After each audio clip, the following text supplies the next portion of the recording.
I'm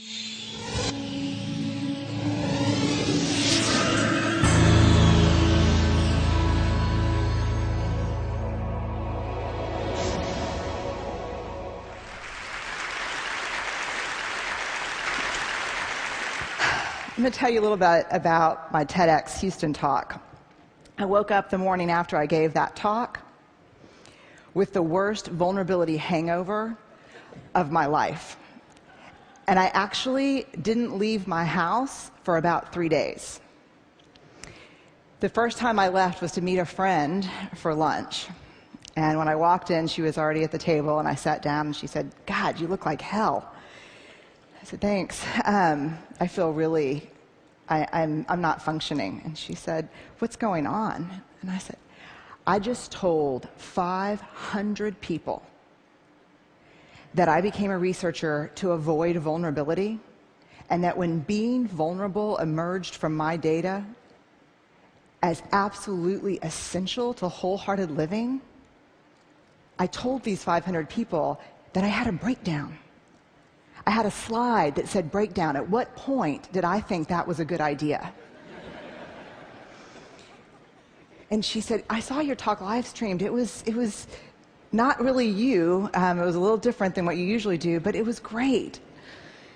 And I said, "This can't happen. YouTube, they're putting this thing on YouTube, and we're going to be talking about 600, 700 people." And she said, "Well, I think, it's too late." And I said, "Let me ask you something." And she said, "Yeah." And I said, "Do you remember when we were in college and really wild and kind of dumb?" She said, "Yeah." And I said, "Remember when we'd leave a really bad message on our ex-boyfriend's answering machine? Then we'd have to break into his dorm room and then erase the tape?" And she goes, "No."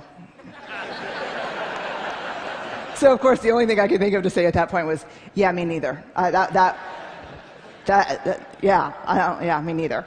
And I'm thinking to myself, "Brené, what are you doing? What are you doing? Why did you bring this up? Have you lost your mind? Your sisters would be perfect for this."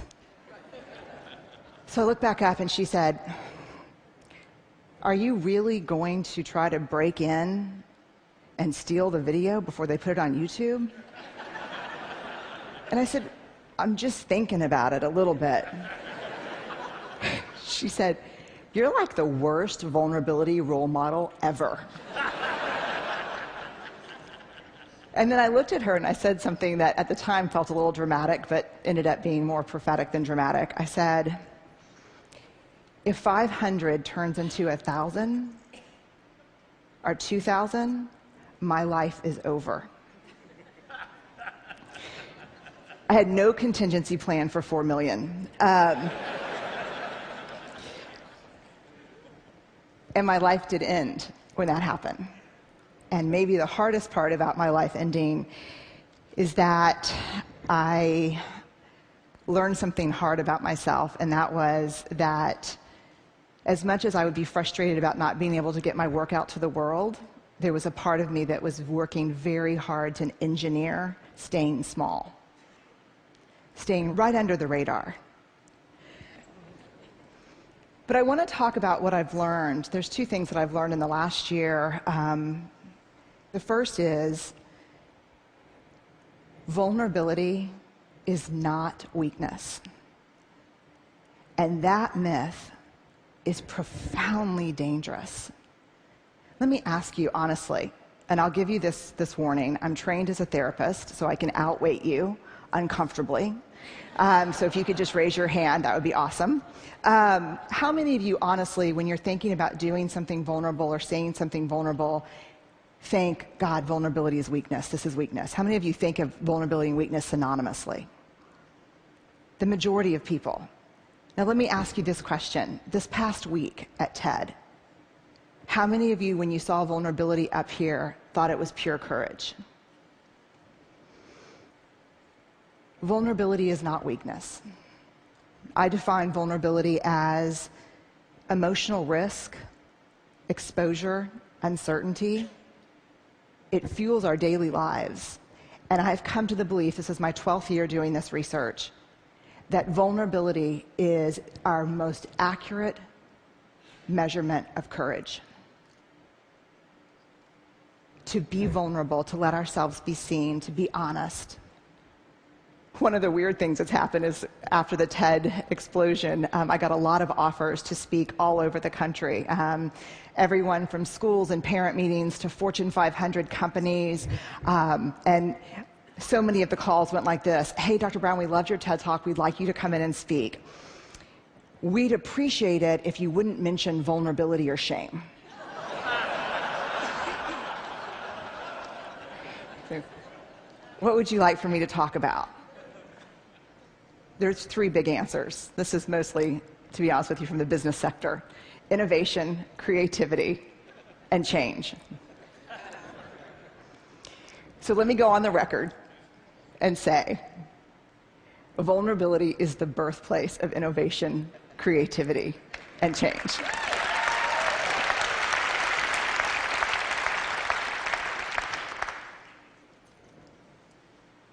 To create is to make something that has never existed before. There's nothing more vulnerable than that. Adaptability to change is all about vulnerability.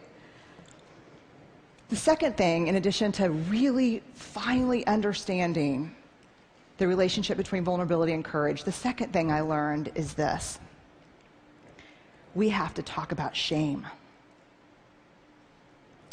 And I'm going to be really honest with you. When I became like a vulnerability researcher, and that became the focus because of the TED Talk, and I'm not kidding that. I'll give you an example. About 3 months ago, I was in a sporting goods store buying goggles and shin guards and all the things that parents buy at the sporting goods store. About from 100 feet away, this is what I hear: vulnerability TED, vulnerability TED.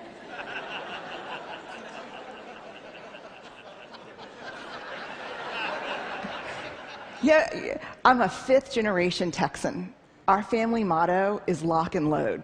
I am not a natural vulnerability researcher. So I'm like, just keep walking. She's on my 6th. And then I hear, vulnerability TED. I turn around and I go, hi. She's right here. And she said, you're the shame researcher who had the breakdown.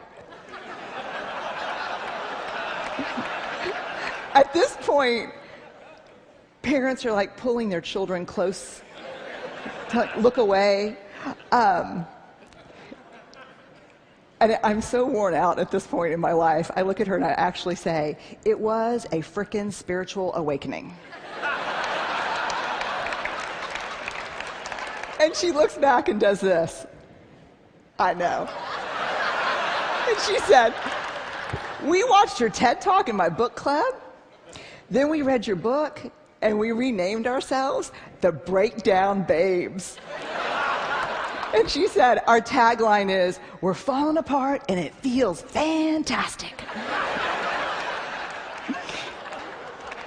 You can only imagine what it's like for me in a faculty meeting. So when I became Vulnerability TED, like an action figure, like Ninja Barbie, but I'm Vulnerability TED, I thought, I'm going to leave that shame stuff behind, because I spent 6 years studying shame before I really started writing and talking about vulnerability. And I thought, thank God, because shame is this horrible topic. No one wants to talk about it. It's the best way to shut people down on an airplane. What do? I study shame. Oh. And I see you, you know.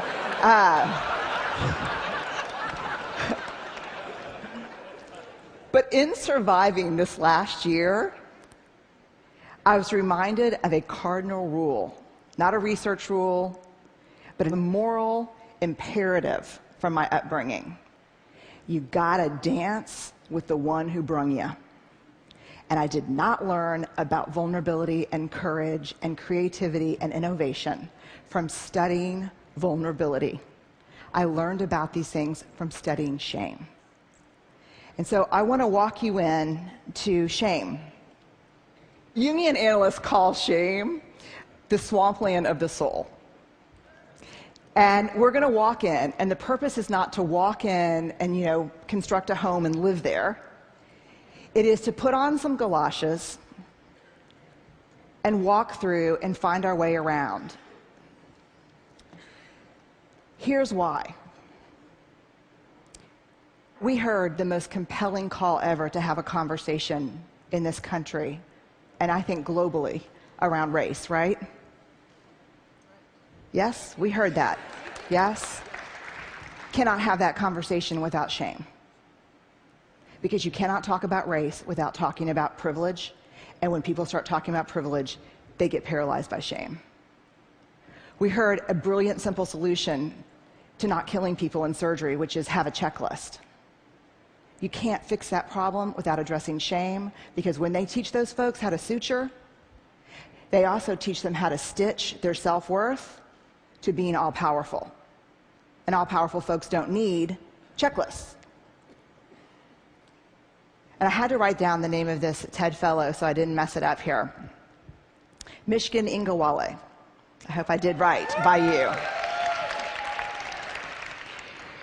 I saw the TED Fellows my first day here, and he got up and he explained how he was driven to create some technology to help test for anemia because people were dying unnecessarily. And he said, I saw this need, so you know what I did? I made it. And everybody just burst into applause, and they were like, yes! And he said, and it didn't work. And then I made it 32 more times. And then it worked. You know what the big secret about TED is? I can't wait to tell people this. I guess I'm doing it right now. This is like the failure conference. No, it is. You know why this place is amazing? Because very few people here are afraid to fail. And no one that gets on the stage so far that I've seen has not failed. I have failed miserably, many times. I don't think the world understands that because of shame. There's a great quote that saved me this past year by Theodore Roosevelt. A lot of people refer to it as the man in the arena quote. And it goes like this: it is not the critic who counts. It is not the man who sits and points out how the doer of deeds could have done things better and how he falls and stumbles. The credit goes to the man in the arena, whose face is marred with dust and blood and sweat. But when he's in the arena, at best, he wins, and at worst, he loses. But when he fails, when he loses, he does so daring greatly. And that's what this conference to me is about.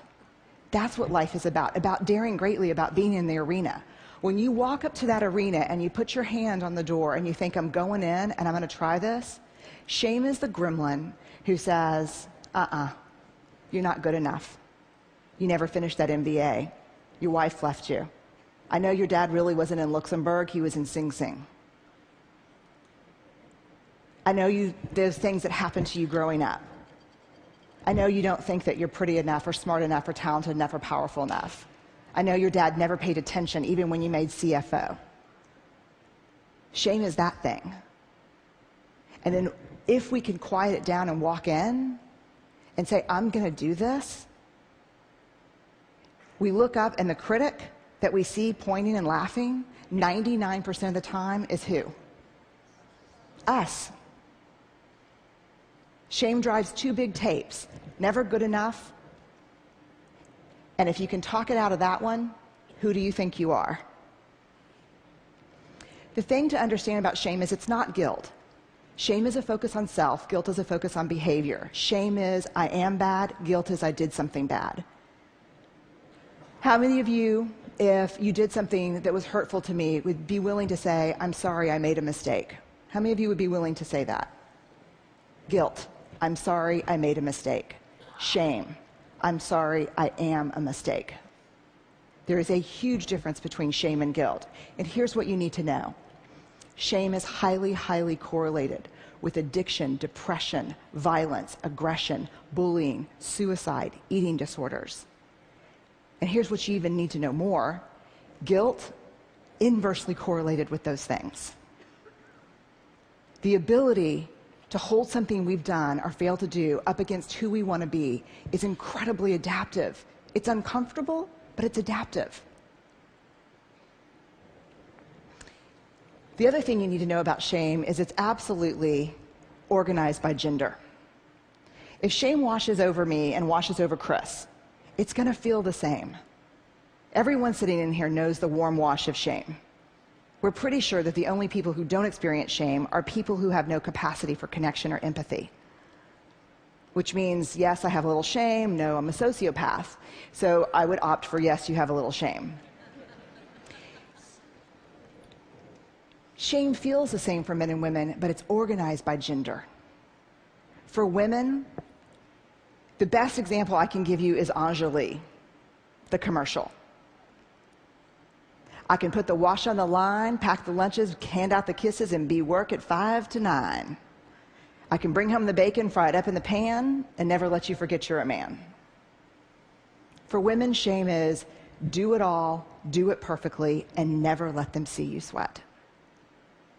I don't know how much perfume that commercial sold, but I guarantee you it moved a lot of antidepressants and anti-anxiety meds. Shame for women is this web of unattainable, conflicting, competing expectations about who we're supposed to be. And it's a straitjacket. For men, shame is not a bunch of competing, conflicting expectations. Shame is one. Do not be perceived as what? Weak. I did not interview men for the first 4 years of my study. And it wasn't until a man looked at me one day after a book signing and said, I love what you have to say about shame. I'm curious why you didn't mention men. And I said, I don't study men. And he said, that's convenient. And I said, why? And he said, because you say to reach out, tell our story, be vulnerable. But you see those books you just signed for my wife and my 3 daughters? I said, yeah. They'd rather me die on top of my white horse than watch me fall down. When we reach out and be vulnerable, we get the shit beat out of us. And don't tell me it's from the guys and the coaches and the dads. Because the women in my life are harder on me than anyone else. So I started interviewing men and asking questions. And what I learned is this. You show me a woman who can actually sit with a man in real vulnerability and fear, I'll show you a woman who's done incredible work. You show me a man who can sit with a woman who's just had it. She can't do it all anymore. And his first response is not, I unloaded the dishwasher. But he really listens, because that's all we need. I'll show you a guy who's done a lot of work. Shame is an epidemic in our culture. And to get out from underneath it, to find our way back to each other, we have to understand how it affects us and how it affects the way we're parenting, the way we're working, the way we're looking at each other. Very quickly, some research by Mahalik at Boston College. He asked, what do women need to do to conform to female norms? The top answers in this country: nice, thin, modest, and use all available resources for appearance. When he asked about men, what do men in this country need to do to conform with male norms? The answers were always show emotional control, work is first, pursue status, and violence. If we're going to find our way back to each other, we have to understand and know empathy, because empathy is the antidote to shame. If you put shame in a petri dish, it needs 3 things to grow exponentially: secrecy, silence, and judgment. If you put the same amount of shame in a petri dish and douse it with empathy, it can't survive. The 2 most powerful words when we're in struggle: me too. And so I'll leave you with this thought. If we're going to find our way back to each other, vulnerability is going to be that path. And I know it's seductive to stand outside the arena, because I think I did it my whole life, and think to myself, I'm going to go in there and kick some ass when I'm bulletproof and when I'm perfect. And that is seductive. But the truth is, that never happens. And even if you got as perfect as you could and as bulletproof as you could possibly muster, when you got in there, that's not what we want to see. We want you to go in. We want to be with you and across from you. And we just want for ourselves and for the people we care about and the people we work with to dare greatly. So thank y'all very much. I really appreciate it.